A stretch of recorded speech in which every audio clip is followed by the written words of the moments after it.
Crop loan కట్టాల్సిందే. ఇక అవి అయిపోయినాయి వార్తలు. క్రాప్ లోన్ కట్టాల్సిందే. దేవుడు రేపు ఒక్కరోజు మాత్రము దేవుడు దువ్వుడు అనేటువంటి కార్యక్రమం ఉంటుంది ఓటర్లతోటి. ఎల్లుండి నుంచి మళ్ళీ మేము ఎవ్వరు అంటే ఎవ్వరు పట్టించుకోరు. ఇక మళ్ళీ మీరేవే లీడర్ల చుట్టూ తిరగాలి. ఎట్లా అంటే నిన్న నీకే ఓటేసిన, మా వాళ్ళతో ఓటేయించిన, నువ్వు గెలిచిన దాంట్లో నా 4 ఓట్లు ఉన్నాయంటే ఆ ఓటేసిన తీయమ్మ ఏంది ఇప్పుడు, మళ్ళీ తెల్లారి వచ్చేటువంటి సమాధానాలు అట్లే ఉంటాయి. దయచేసి నాయకులు కూడా ఓటేసేటప్పుడు పోయి దండం పెట్టి కాలు మొక్కి భార్య పిల్లలు ఊర్లో అందరూ పోయి బొట్లు పెట్టి చేసిన వాళ్ళంతా కూడా గెలిచిన తర్వాత ప్రజలను పట్టించుకోండి, సమాజాన్ని పట్టించుకునేటువంటి ప్రయత్నం చేయండి. క్రాప్ లోన్ కట్టాల్సిందే. ప్రభుత్వం రుణమాఫీ చేస్తానని చెప్పినా రైతుల నుంచి ముక్కుపిండి వసూలు చేస్తున్న బ్యాంకులు.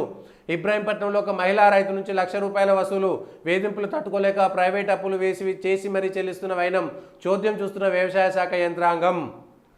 క్రాప్ లోన్కు సంబంధించి ఆగస్టు 15 వరలోపు నేను ఖచ్చితంగా క్రాప్ లోన్ చెల్లిస్తా అని ముఖ్యమంత్రి రేవంత్ రెడ్డి గారు ప్రకటించిన తర్వాత కూడా రంగారెడ్డి జిల్లా ఇబ్రాహీంపట్నానికి చెందిన సిహెచ్ సరస్వతి గత ఏడాది ₹1,00,000 పంట రుణం తీసుకున్నారు. కాంగ్రెస్ ప్రభుత్వం 2 లక్షల రుణమాఫీ చేస్తామని ప్రకటించడంతో దానికోసం ఎదురు చూస్తున్నారు. కానీ బ్యాంకర్లు మాత్రం ఆమెకు ప్రతిరోజు ఫోన్ చేసి అప్పు చెల్లించాల్సిందేనని, ప్రభుత్వ రుణమాఫీతో తమకు సంబంధం లేదని వేధిస్తున్నారు. అంతేగాక నోటీసులు ఇచ్చారు. దీంతో శుక్రవారం మధ్యాహ్నం స్థానిక బ్యాంక్ ఆఫ్ బరోడాకు వెళ్లి వడ్డీతో కలిపి ₹1,10,000 చెల్లించారు. ఖమ్మం జిల్లాకు చెందిన ఈ రైతు 95,000 పంట రుణం తీసుకున్నాడు. బ్యాంకుల నుంచి వస్తున్న వడ్డీతో తీసుకున్నటువంటి అప్పుతో కలిసి మొత్తం 1.5 లక్షల చెల్లించాడు. ప్రభుత్వ రుణమాఫీ చేస్తుందని అప్పటి వరకు ఆగాలని వేడుకున్న బ్యాంకులు కనీసం కనికరించడం లేదు. ఇది నిజమా కాదా అనేటువంటిది ఒకసారి చూడాలి. రైతులకు సంబంధించి బ్యాంకులు ఆగస్టు 15 దాకా వేధింపులు ఆపేయాలి.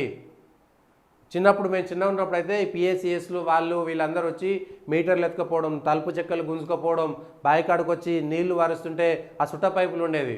ఆ సుట్ట పైపులు గుంజుకొని పోయేటోళ్ళు. ఆ పంట చేతికి వచ్చింది అంటే మాకు అవన్నీ తెలియదు, మీరు కట్టాలి అంటుండే. అట్లాంటివి చూసినాం గ్రామాల్లో. ఈ బ్యాంకులకు సంబంధించినటువంటి రైతులకు సంబంధించినటువంటి అప్పుల విషయంలో తలుపులు చెక్కలు ఎత్తుకపోయేటోళ్ళు. ఒక తలుపు ఉండేది, ఒక తలుపు ఎత్తుకపోయేటోళ్ళు. నువ్వు కడితే తలుపు ఇస్తా అంటోళ్ళు. ఇంటికి ఏం చేస్తున్న తలుపు లేకుండా ఎటు పోలేరు. అప్పటికప్పుడు బతుకు దీవుడా అని చెప్పేసి వాళ్ళ కాళ్ళు వీళ్ళ కాళ్ళు మొక్కి అప్పులు చెల్లించాల్సినటువంటి దుస్థితిని మనం చూసినాం.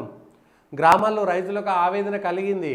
ప్రైవేట్ అప్పులు సరే ఇక పంట రుణానికి సంబంధించి వీళ్ళతోటి రైతులతోటి వీళ్ళకు సంబంధించినటువంటి రాజకీయ పార్టీలు ప్రభుత్వాలు ఆదుకోవడం పక్కన పెట్టి ఆడుకుంటున్నాయి. ముఖ్యంగా రైతులను దయచేసి మోసం చేయకండి. ఇప్పటికే ఈ రియల్ ఎస్టేట్ పేరుతోటి వ్యవసాయ భూములన్నీ పక్కన పోతున్నాయి. మంచి ఉద్యోగాల పేరుతోటి వ్యవసాయం చేసే దండగా ఉద్యోగమే చేయాలనేటువంటి ఒక భ్రమను కల్పించడం ద్వారా వ్యవసాయం చేసేటువంటి వాళ్ళ శాతం తగ్గిపోతున్నది. ఇక వ్యవసాయం అనేటువంటిది గగనమైనటువంటి పరిస్థితికి వచ్చేటువంటి పరిస్థితులు కల్పిస్తుంటే 100 కోట్ల మంది 140 కోట్ల మంది భారతీయులు ఉన్నటువంటి మన దేశంలో మన కడుపుకు మనం తినాలంటే కూడా పంటలు ఎక్కడికి వెళ్ళి తెచ్చుకోవాలి.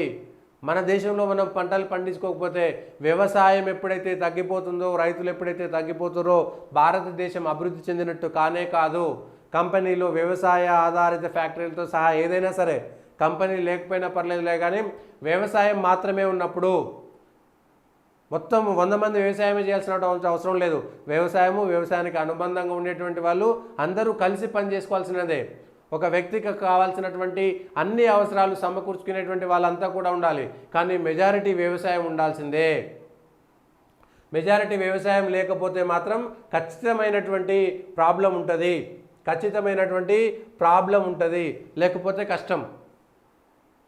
వ్యవసాయం చేసేటువంటి వాళ్ళ సంఖ్య తగ్గడం అనేటువంటిది భారతదేశ భవిష్యత్తును అగమ్య గోచరంగా మారుస్తున్నది. రైతు రుణమాఫీల పేరుతోటి వీటి పేరుతోటి దయచేసి ఆటలు ఆడుకోకండి. రైతులను ప్రోత్సహించేటువంటి మార్గం లేకపోతే రేపొద్దున మన దేశంలో వ్యవసాయమే తగ్గిపోతే 140 కోట్ల మంది ఒకరికొకరు కొట్టుకొని చచ్చిపోతారు. వ్యవసాయాన్ని తగ్గించకండి. రియల్ ఎస్టేట్ల పేరుతోటి అభివృద్ధి అంటే బంగ్లాలు కట్టడం ఒకటే అభివృద్ధి కాదు. దయచేసి అవసరం మేరకు ఏవైనా కట్టుకోవచ్చు, కానీ అవసరానికి మించి ఏం కట్టినా ఉపయోగం లేదు.